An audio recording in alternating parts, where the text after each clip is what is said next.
Assalamualaikum warahmatullahi wabarakatuh. Perkenalkan, nama saya Puja Maesa, NIM 1830201145, jurusan PGMI, kelas PGMI 5 2018, Fakultas Ilmu Tarbiyah dan Keguruan. Mata kuliah telaah kurikulum, dosen pengampu Tiurida Intika MPD. Baiklah, saya di sini akan mewawancarai salah satu guru atau kepala sekolah di SDN 11 Lubuk Liat, Kecamatan Lubuk Liat, Kabupaten Ogan Ilir, untuk memenuhi tugas UAS mata kuliah telaah kurikulum. Assalamualaikum Ibu. Waalaikumsalam warahmatullahi wabarakatuh. Maaf mengganggu waktunya Ibu. Perkenalkan, nama saya Puja Maesa, mahasiswa dari UIN Raden Fatah Palembang. Saya di sini akan mewawancarai Ibu untuk tugas UAS saya. Sebelumnya saya ingin kenal dulu, nama Ibu siapa? Nama saya Dr. Anda Yusama. Tugas saya di SD Negeri 11 Lubuk Liat, Kecamatan Lubuk Liat, Kabupaten Ogan Ilir.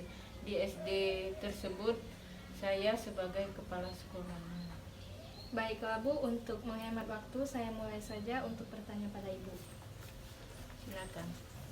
Baiklah Ibu, untuk pertanyaan yang pertama, menurut Ibu, masih adakah guru di Indonesia yang kegiatan pembelajarannya masih mengacu pada KTSP dalam proses pembelajaran saat ini? Menurut pendapat saya masih ada. Alasannya Bu?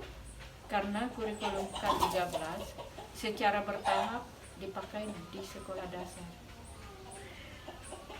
Oke Bu, yang kedua, menurut Ibu, apakah hasil dari pembelajaran KTSP dulu bisa diimplementasikan ke kurikulum saat ini, khususnya kurikulum Merdeka Belajar?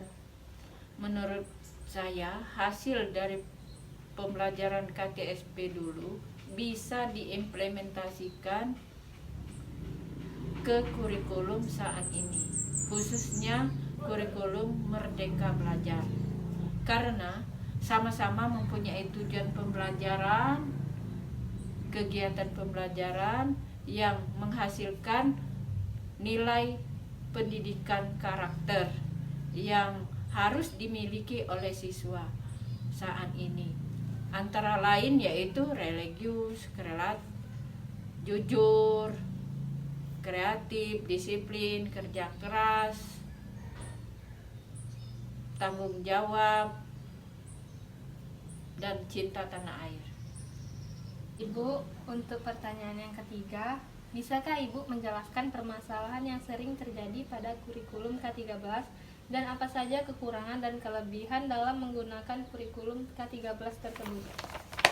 Baiklah, permasalahan yang sering terjadi pada kurikulum K13, guru masih bingung menjelaskan materi pelajaran karena dalam satu tema terdiri 2 atau 3 mata pelajaran. Misalnya dalam satu tema terdapat IPA, Bahasa Indonesia, SBDP. Kelebihannya lebih menekankan pada pendidikan karakter. Siswa lebih aktif, inovatif, dan kreatif, mendorong guru untuk aktif sebagai fasilitator pembelajaran. Itulah Ibu untuk pertanyaan yang keempat. Dalam pelaksanaan kurikulum 2013, di setiap sekolah tentunya ada program yang bertujuan untuk mendukung PPK atau penguatan pendidikan karakter. Menurut Ibu, cara memilih program yang tepat untuk diterapkan di sekolah itu bagaimana? Pembelajaran karakter yang kami terapkan di sekolah dapat kami berikan pada waktu menjelaskan materi pelajaran di dalam kelas, maupun kami jelaskan waktu pembelajaran di luar kelas. Oke, apakah ada kriteria yang harus dipenuhi dari pusat? Ada. Pertanyaan yang kelima, apakah ada pelatihan atau bimbingan khusus dari pemerintah pusat dan pemerintah daerah terkait cara belajar maupun cara penilaian K13 seperti 3 ranah penilaian, afektif, kognitif, dan psikomotorik, atau isi raport pada K13 yang sudah menggunakan rumus Excel semua? Ada, melalui sosialisasi dan petunjuk teknisnya. Yang keenam, menurut Ibu selaku kepala sekolah, bagaimana kesiapan para guru dan sekolah untuk pengimplementasian kurikulum yang baru atau Merdeka Belajar, terutama pada RPP 1P? Siap meskipun guru masih dalam proses memahami kurikulum Merdeka Belajar. Yang ketujuh, sebagai seorang guru atau kepala sekolah, strategi dan teknik seperti apa yang akan dilakukan dalam pengimplementasian kurikulum Merdeka Belajar dalam kelas? Belum tahu karena belum dilaksanakan dan masih dalam proses memahami kurikulum K13 atau Merdeka Belajar.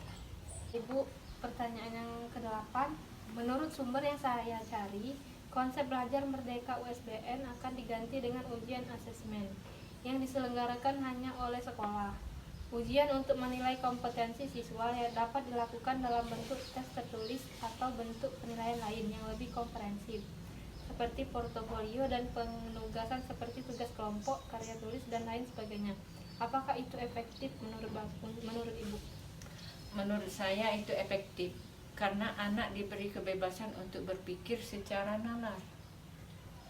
Yang pertanyaan selanjutnya, jelaskan bagaimana pelaksanaan proses pembelajaran kurikulum 2013 selama wabah COVID-19 yang terjadi seperti saat ini. Apakah banyak kendala dalam proses pembelajarannya? Dalam proses pembelajaran selama wabah COVID-19, siswa diberi pelajaran dari rumah masing-masing dan belajar online yang dibimbing oleh orang tua maupun guru. Sedangkan untuk hambatannya, Bu? Hambatannya kalau secara online sering ada gangguan pada sinyal. Yang pertanyaan terakhir, Bu, menurut Ibu dalam pembuatan atau penyusunan RPP lebih mudah dan lebih praktis yang mana, antara RPP, KTSP, K13 atau Merdeka Belajar? Berikan alasannya. Menurut saya itu pembuatan RPP lebih mudah dan praktis itu Merdeka Belajar karena hanya terdiri dari tujuan pembelajaran, kegiatan pembelajaran, dan penilaian.